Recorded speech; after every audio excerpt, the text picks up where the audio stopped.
treatment of cancer can include one or all of the following: chemotherapy, radiation, surgery.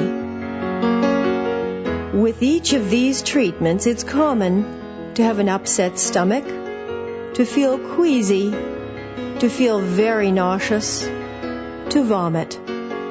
Over the last few years, it's become less of a side effect than it used to be. It's still very pertinent, but with the new drugs that they have now, in the last maybe 5 years, they've developed some wonderful drugs that have certainly improved things 100% for the patients. After a big treatment, which is a 6-hour treatment, it takes me 2 to 3 days to get over it, with very little nausea.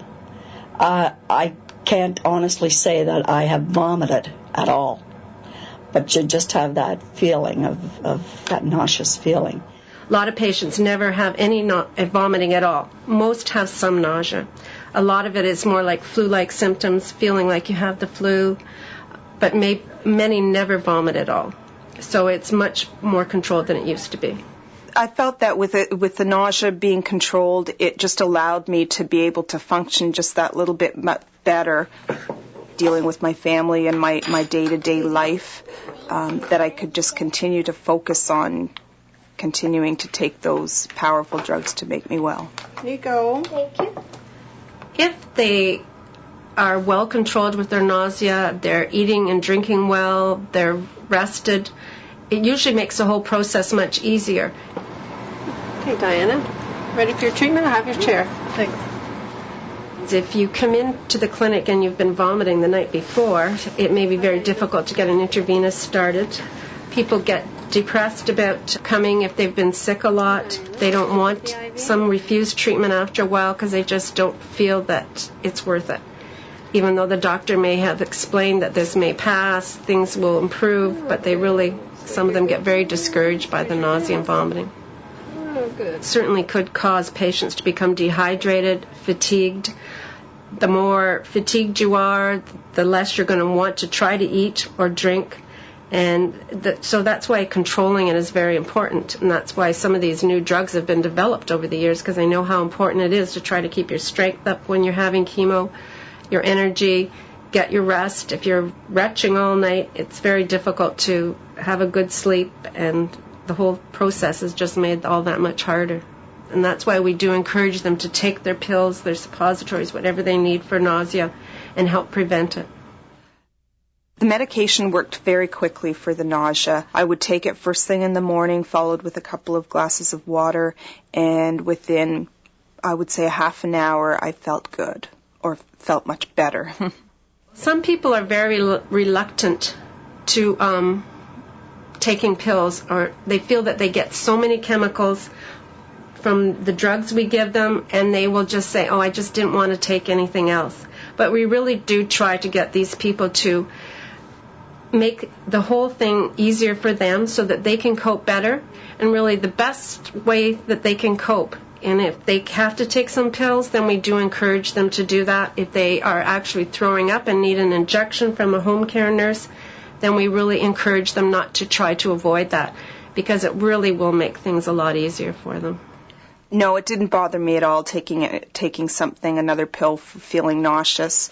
At that point, so many drugs were being pumped into my body that one other one didn't matter, especially if it made me feel better enough to continue taking the ones that would really make me well. Some of the patients have anticipatory nausea before they even come to the clinic. They are just driving in the car here, especially if they've had one treatment. They know what to expect, and they're obviously very nervous.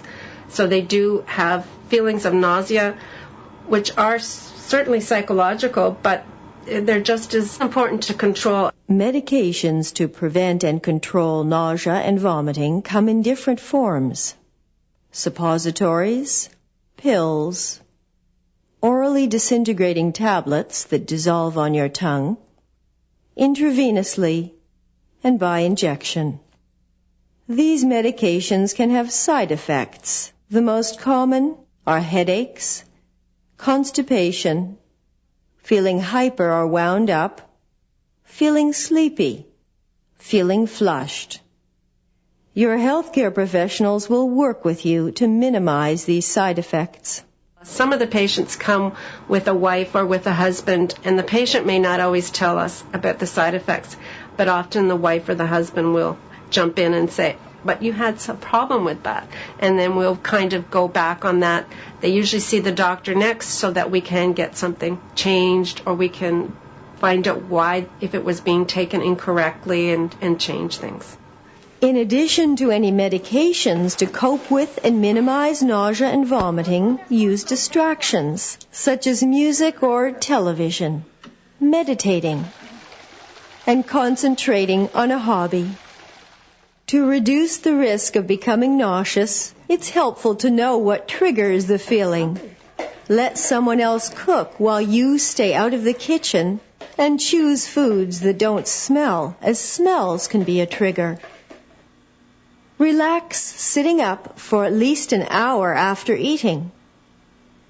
Salty foods like breadsticks, crackers, and pretzels may help. Have some with water beside the bed or couch to settle your stomach when you first get up. Personally, you have to have a strong will to live. And you have to have a very positive attitude. And I'm certainly surrounded with a very positive family, and I've had excellent doctors. I've had everything a person can have to make them feel confident that this thing is going to be beaten.